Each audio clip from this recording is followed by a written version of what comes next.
strong. How comfortable do you feel this year in that fluid situation? Yeah, I'd prefer for us to be able to play, at least 9 guys. I've liked that.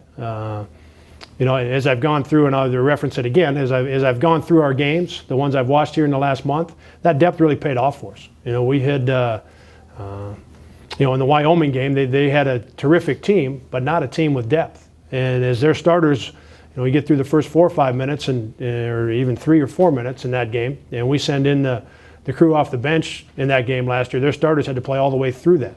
And when we come back with our starters, their starters are still playing against our starters, right? And that's not the way all teams are. And again, they had a terrific team. They just happened to have a team that didn't have a lot of depth. And so it may be magnified in that game, Rick, but it's something I've always liked for our program. With the 5 returning guards, with Robbie Kennard and Taylor Olson as guys that are working their way to get into the rotation. Arias Austin is really doing a good job. And then the 3 young big guys we've talked about, that gives us 9 and potentially a 10th right there with that group of guys that are not true freshmen. So I do like that in terms of the depth of our team.